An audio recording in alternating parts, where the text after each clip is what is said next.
Hello, dear guests. Thank you for coming and for joining us. We can greet you in different way. We can say good morning to some of you. We can say good afternoon. And for those people who live in the far east of the country, we can say good evening. Thank you for taking part in the survey.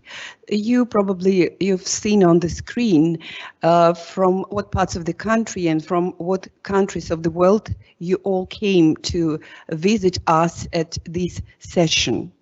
It's a great privilege for us to be selected to take part in this unusual and huge event in the global showcase during the World Education Week. Approximately 85,000 people have registered their participation from 146 countries. This session will be held in two languages, in English and in Russian. Эта сессия пройдет на двух языках, на английском и русском. We will try to provide Russian translation for those people whose native language is not English. We will appreciate your participation in question and answers session. So please write your questions in the question and answer section on the screen. We will answer them at a certain time, and we will highly appreciate your feedback and comments. Пожалуйста, принимайте участие в вопросах и ответах, на которые мы ответим в определенный момент нашей презентации. Мы будем признательны вам за комментарии и отзывы. Now we are ready to start, and we'd like to start with a welcome speech of the organizer of the World Education Week and Global Showcase, a well-known educationalist, Vikas Porter. Hello, my name is Vikas Porter. The reason why we're organizing this global showcase for World Education Week is we believe that schools have incredible expertise in making sure that learning outcomes improve. Given the state of the world, we want to see the expertise from this particular school being replicated in schools all over our planet so that the world becomes better for everyone. That is why I congratulate this school for what it does and hope that those listening can take away conclusions as to how they should actually approach their own improvement journeys. Thank you all for participating, and I look forward to seeing you in many of the other events this coming week.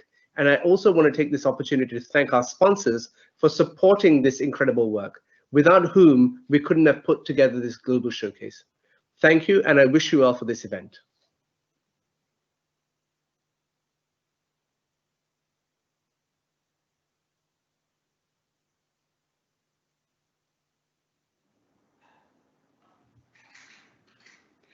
Let me introduce our school to you. On the screen, you can see our speakers. The moderator will introduce them to you a little bit later. But a few words about the school. The full name of our school is the subdivision of Moscow Secondary School 109. It is located at 4 different hospitals in Moscow. They are Dmitry Rogachev National Medical Research Center of Pediatric Hematology, Oncology and Immunology, Russian Children's Clinical Hospital, Morozov City Clinical Children's Hospital, and National Medical Research Center of Oncology, named after Nikolai Blokhin. Our school provides general secondary education for all hospitalized students and includes primary general secondary education, grades 1-4, basic general secondary education, grades 5-9, and complete general secondary education, grades 10-11. As a full-fledged school, the hospital school makes it possible for children to pass final state exams, finish schools, obtain general education certificates, permitting school leavers entry to universities. The project We Teach, They Learn has been implementing the Federal Innovative Platform. The title of the platform is on the screen, creation and implementation of educational environment for school children who undergo long-term treatment in hospitals. Our school is state-owned and run. The language of tuition is Russian. At home, some of our students speak other languages of the Russian Federation. The project We Teach, They Learn has set the task to improve children's lifestyle by providing quality literacy development and advancing equity. To meet the task, a completely new type of full-fledged school in hospitals has been created. It is a school which showed an innovative model in its structure, organization, administration, and methodology. The innovative model was created with due consideration of the following peculiarities. Children stay in hospitals for 21 days or longer. Young inpatients get both medical treatment and school training outside the region of their permanent residence. While in hospital, young inpatients stayed out of contact with their home schools. Young inpatients need special educational conditions for schooling. The specific living conditions in the hospital depend on the disease children have and their individual medical treatment plan.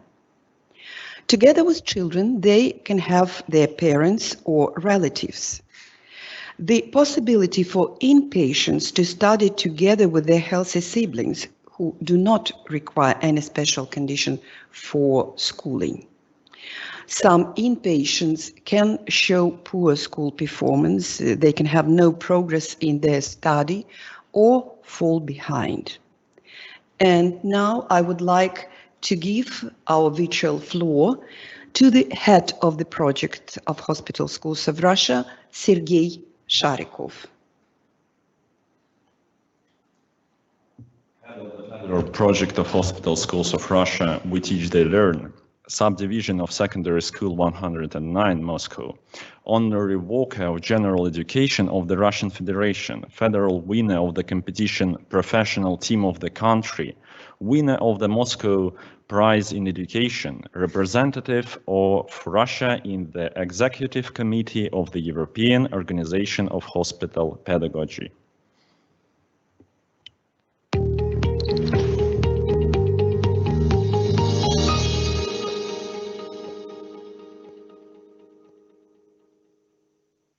Добрый день, дорогие друзья!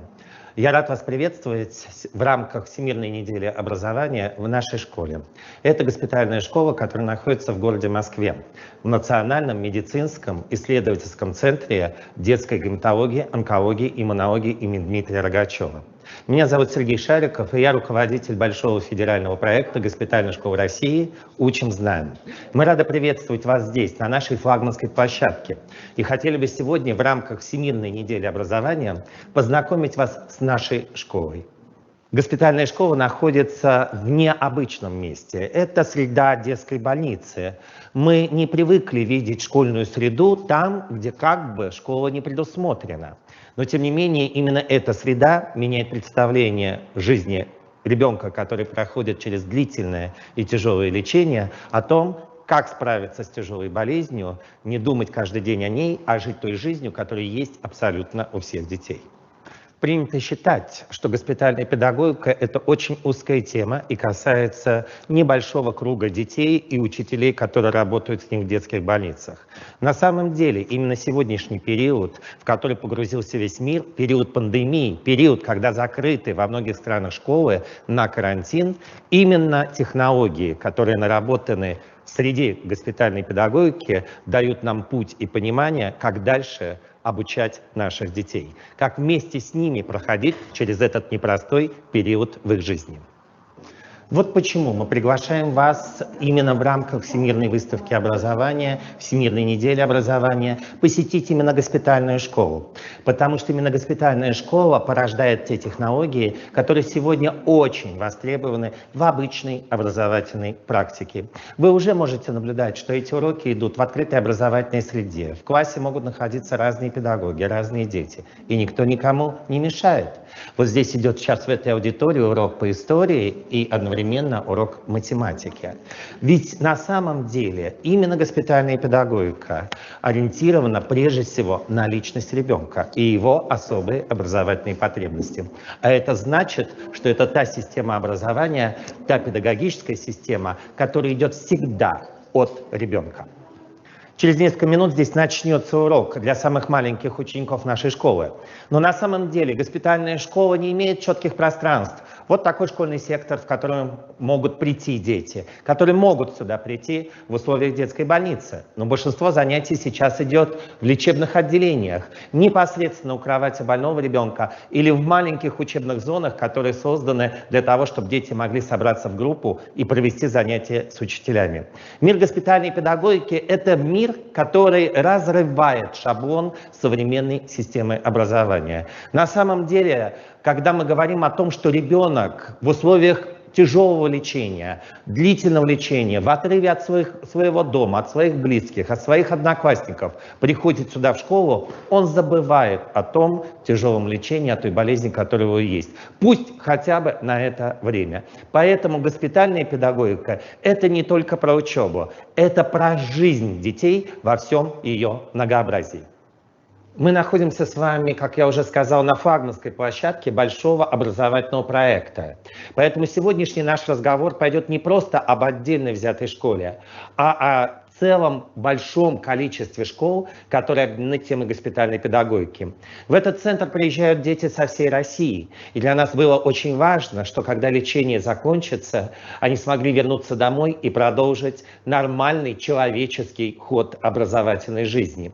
Эта проблема не только наша, российская. С нашими коллегами из-за рубежа мы постоянно говорим о том, как важно сделать так, чтобы ребенок после длительного лечения, после встречи с особыми госпитальными педагогами смог вернуться в свою родную школу, продолжить нормальный ход школьной жизни.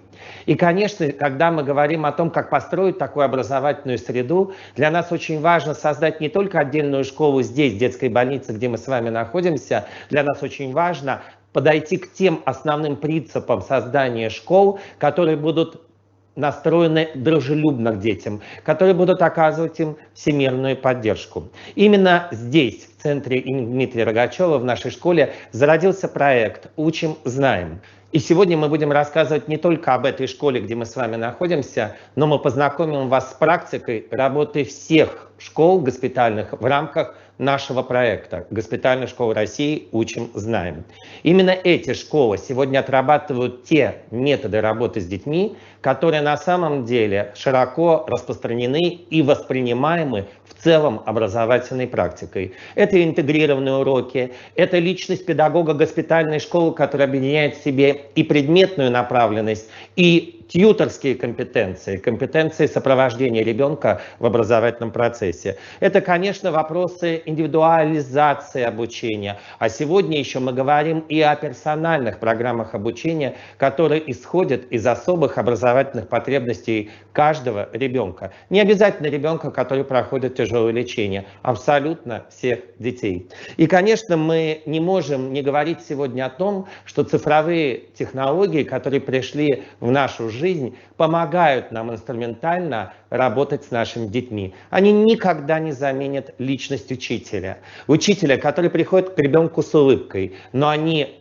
осуществляют помощь в коммуникации с детьми, особенно тогда, когда мы не можем прийти к нему очно, когда мы не можем посмотреть вот так на расстоянии близком к ним в глаза. И не случайно в Российской Федерации учитель госпитальной школы заслуживает отдельной награды в рамках конкурса, ежегодного конкурса «Учитель года России». У меня здесь стоит статуэтка, вот такая статуэтка, это приз лучшим учителям, которые работают с детьми в детских больницах, за ту сердечность, доброту, за ту книгу жизни, которую они открывают перед ними. И я думаю, что это прекрасно, и мы хотели бы поделиться своим теплом, своим участием, своим пониманием личности ребенка и поддержки его в самых трудных жизненных ситуациях с вами, дорогие друзья.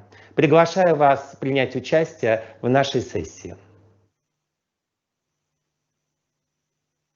Our second speaker is Natalia Kurikalova. She is a teaching methods specialist in the project team We Teach, They Learn, winner of the National Contest in Education Best Teachers, Vice President of Reading Association of Russia, Supervisor of Literacy Development Modules for Students and Teachers, HOPE Committee member from Russia, Hospital Organization of Pedagogues in Europe.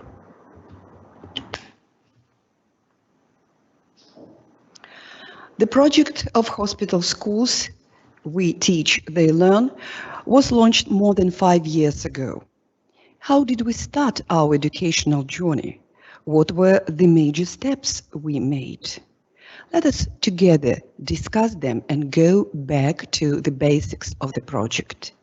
So the first step is integrated educational environment in hospital. An integrated educational environment is being formed as means of the realization of unlimited possibilities for individual personal development and full medical and social rehabilitation of our children, of course, together with their families. The integrated educational environment is oriented to students' problems and their educational needs. It has the following distinctive feature.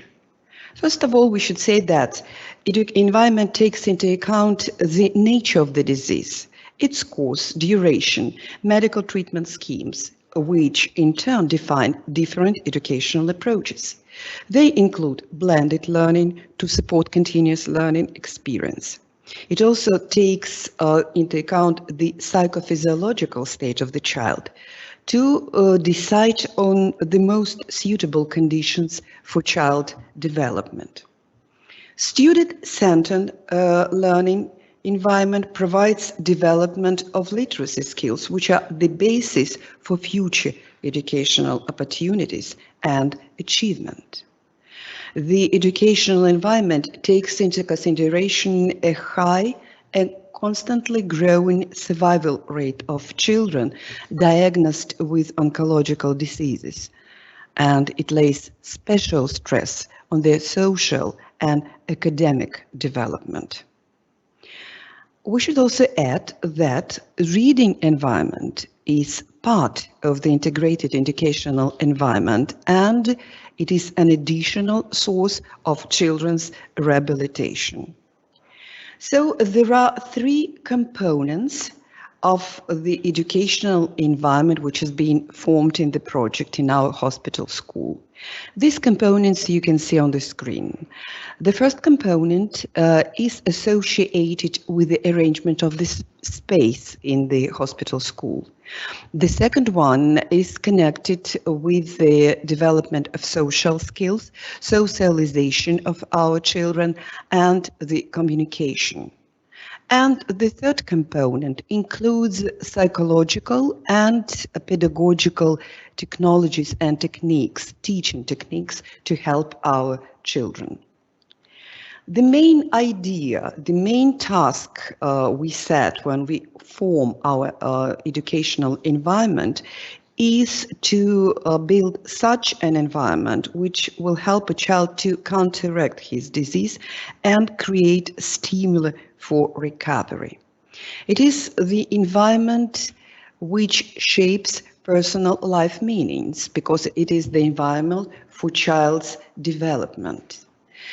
Our environment helps children to express themselves.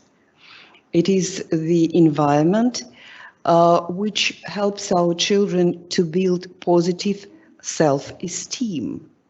And one more characteristic of the environment, it is the environment for exploration, discovery, and new knowledge.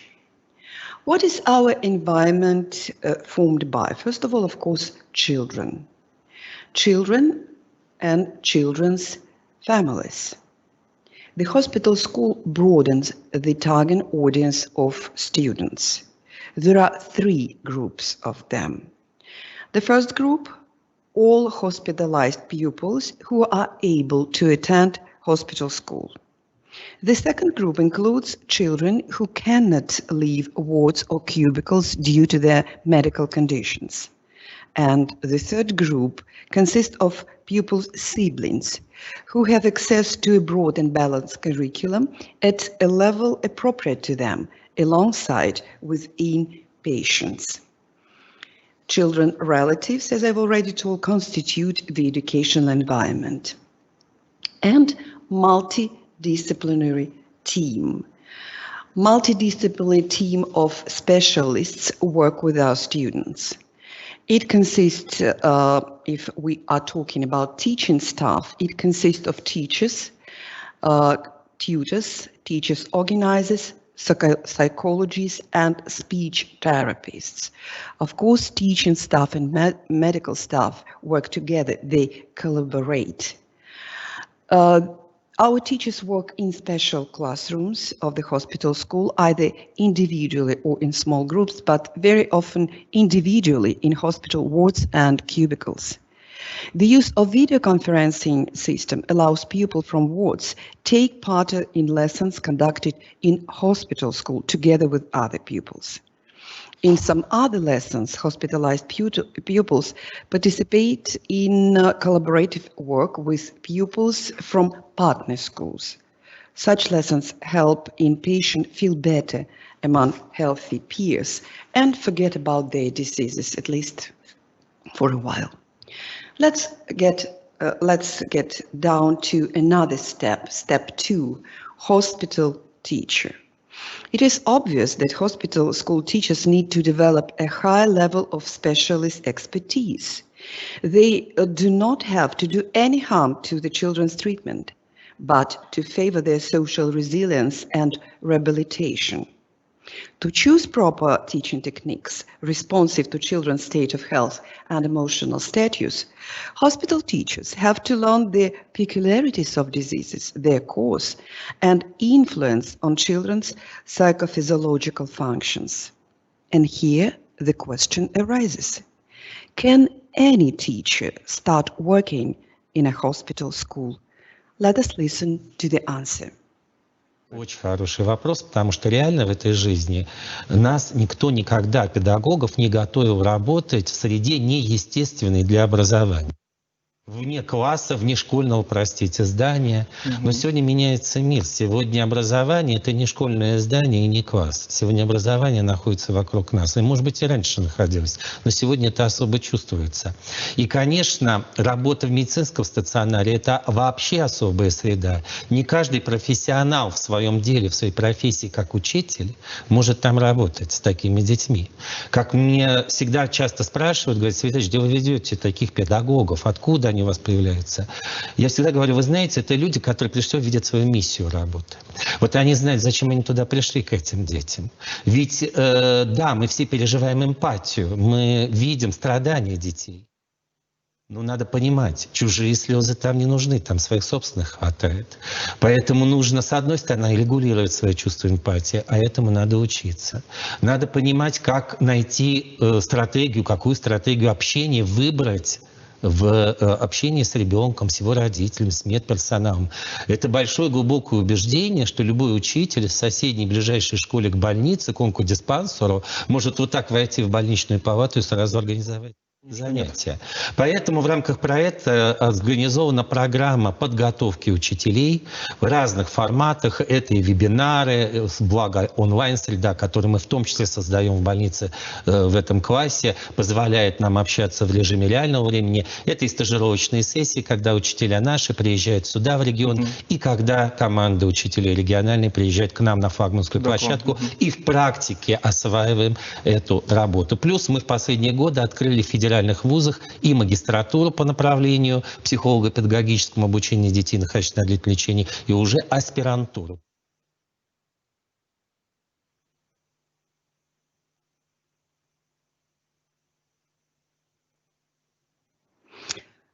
Step 3, individualization and personalization. The school offers personalized approach to learning and individualized timetabling of the lesson. Teaching forms and instructional techniques hospital school teachers use have to meet the students' requirements and needs. The tuition in hospital is defined by medical protocol. Any lesson or lessons can be cancelled or postponed, or its place and form can be changed. It can be conducted either in a classroom or in a ward with a teacher, or using distance learning devices and programs if a child feels unwell. Teachers, in collaboration with specialists from multidisciplinary team, design individual educational plans. Each plan is based on an individual learning rate, flexible change of time allocated for instruction. Monitoring of students' academic performance shows that there are 3 groups of hospitalized students whose academic gap is more than 1 year, Group A, Group B less than a year, and with no academic gap, Group C. Academic gaps can be caused by long absence from school and literacy deficits prior to the diseases. Individual learning plans enables educators to scaffold each child's learning through differentiated strategies. If we compare learning paradigms of a mainstream school and hospital school, we can see how different these paradigms are. For example, children or pupils of the same age study in the same grade, study the same curriculum and content in a mainstream school. They have definite learning period, which is 1 year. And in hospital school, children of different age can study in the same grade. They can have the same curriculum and content, but they can have different learning period. So, and let us proceed to another step, step 4, digital environment or school at arm's length. Digital resources and distance teaching tools, including our partners' tools, are widely used in the project. They enhance education of seriously ill students and develop the network forms of instruction. Digital technologies help us to be close to our students whenever they need it, and support effective interaction and instruction, especially when students who are isolated in wards and cubicles. Distance learning technologies compensate limited forms of personal teacher-pupil classroom interaction. That's why the role of distance learning technology in hospital schools has grown dramatically, especially now in the time of pandemic caused by COVID-19. One of the most effective digital tool and online platform we use is called Mobile Electronic Education, which is the partner of our project. Very often when it is prohibited for a child to attend hospital school, mobile electronic education is the only form of communication and teaching. The platform offers a number of forms for communication, interaction between teacher and student. The relevance of digital technology is determined by the following approach: not instead, but together. And our step number 5, parents' engagement. So family members and legal representatives are involved in various activities organized in the school. And of course, they're joint activities for children and parents. We can offer professional preparation courses organized jointly by hospital school and teachers training university. And during these courses, our parents, together with teachers earn a professional qualification of a tutor, which is of great importance for children, especially for those parents, who lost their job because of the care of their children. So on the slide you can see target groups and main tasks of these programs and program characteristics on this slide. We try to employ volunteers teachers from charitable foundation Gift of Life. We try to learn from the experience of Moscow Hospital School.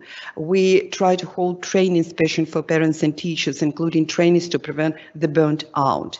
The total number of people who started at the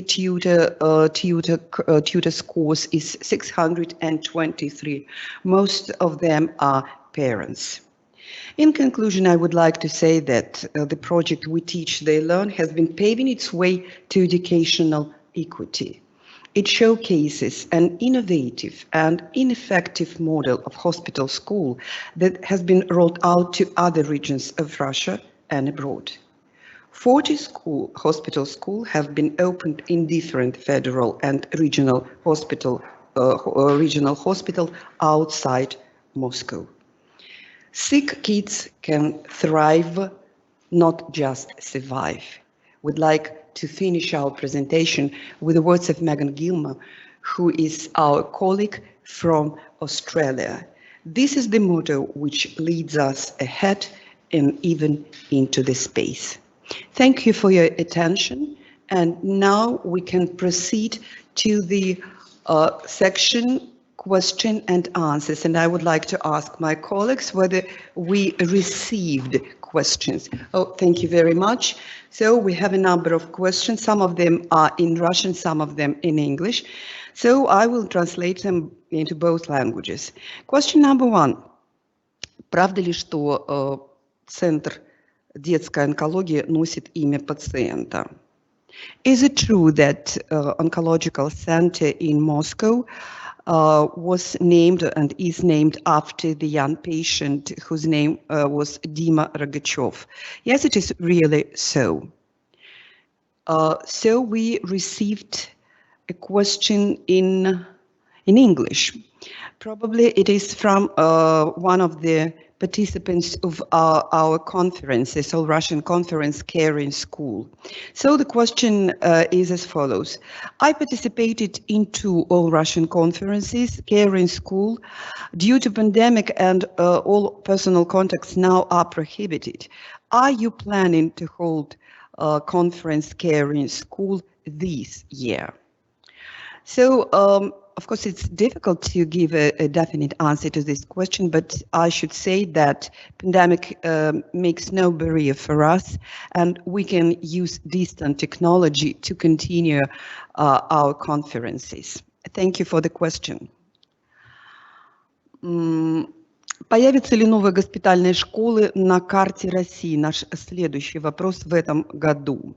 I will translate the question into English. Are you planning to open new hospital schools on the territory of the Russian Federation this year? And I can give a positive answer, yes. We're planning to open 4 new schools this year.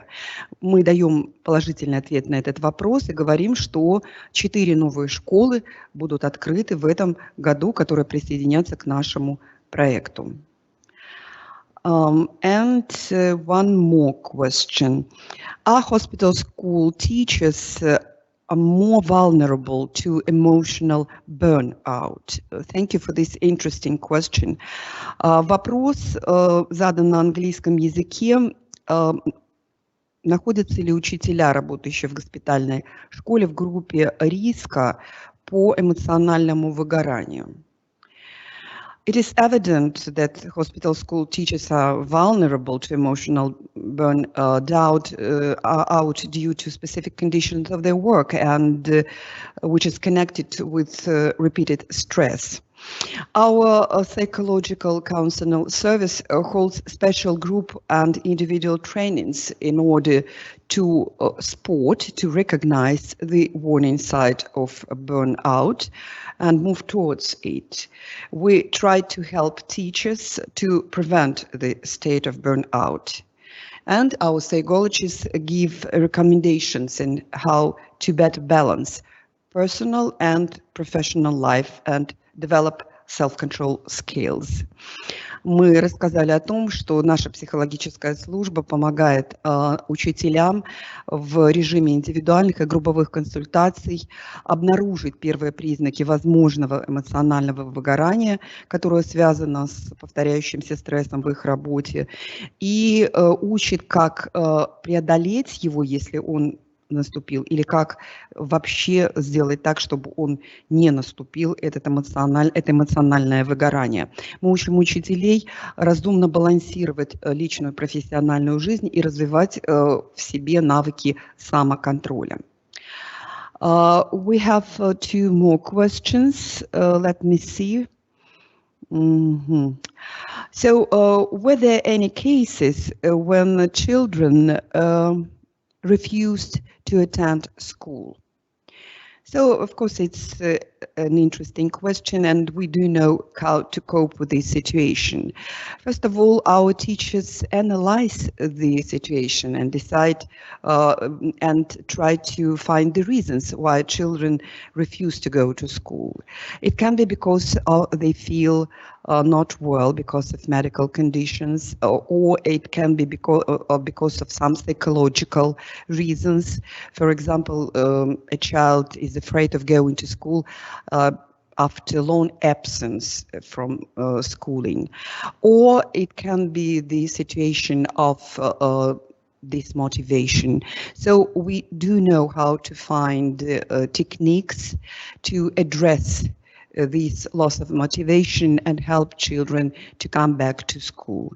Мы рассказали о том, что мы анализируем эти ситуации, разбираем причины, по которым ребенок может отказаться ходить в школу. Они могут быть разные, связаны с медицинскими показаниями, с боязнью приходить в школу, то есть психологический характер и отсутствие мотивации, утраты интереса. Мы знаем, как с этим работать.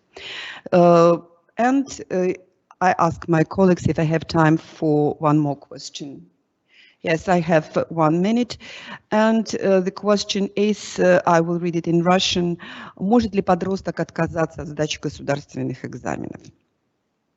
I will translate the question into English. Is it possible for an adolescent to refuse to sit final state exams? Of course, it is possible because our children, our adolescents are patients of the hospital. And if they feel not well, they can refuse to pass state final examination. Ну, ответ, конечно, могут из-за своего состояния, потому что наши пациенты прежде всего, наши ученики прежде всего пациенты, и мы руководствуемся медицинскими требованиями в отношении к ним. So we have finished our question and answer session, and we are going to proceed to the next stage. We are going to show you the 5 steps any school can replicate in their practice to build their hospital schools. It will be in the form of a video, which is accompanied by the achievements of our school teachers, of our school, of our project. So attention to the screen, please.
And now it's high time to say thank you.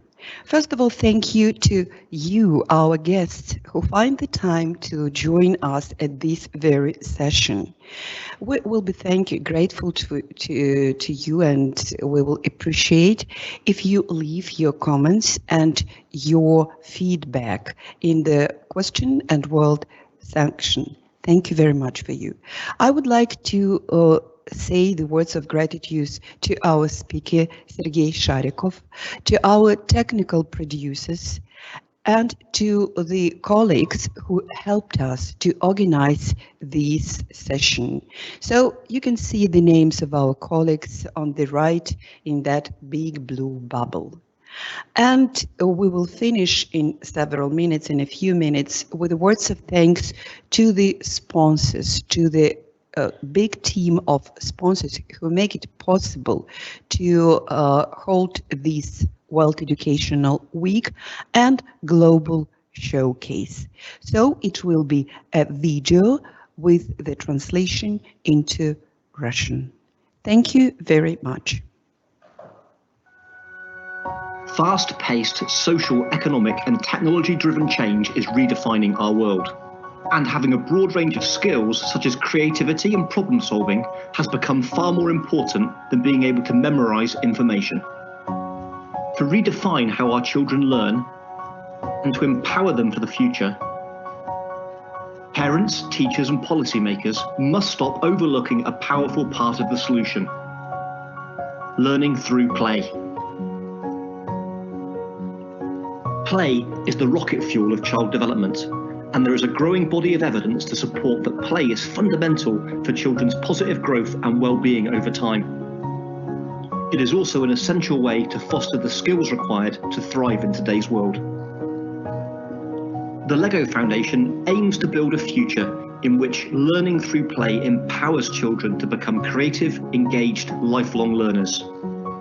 To do so, we work with a range of partners around the world to change the hearts and minds of all of those who influence children's lives through our programs, research, and advocacy, so they can all embrace the transformative power of play.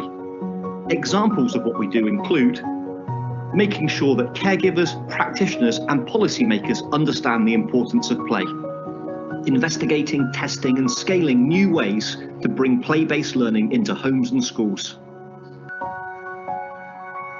using play to help millions of the world's most vulnerable children cope with adverse childhood experiences and toxic stress, or conducting research with some of the world's leading research institutions. Please visit our website and follow us on social media to learn more.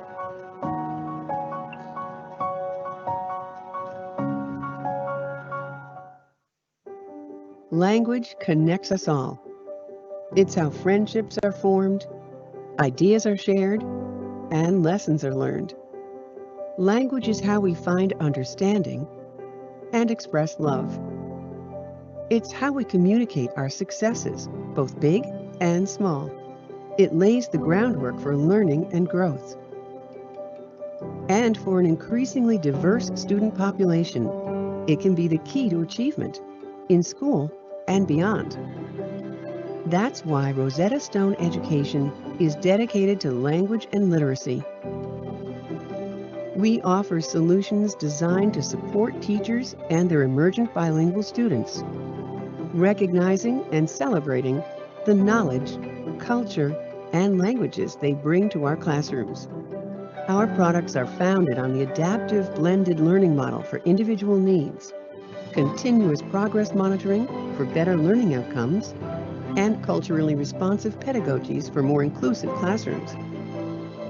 With solutions aligned with proficiency standards, we support language learning while exploring academic subject areas, paving the way to better outcomes. Because for all of us, language is everything.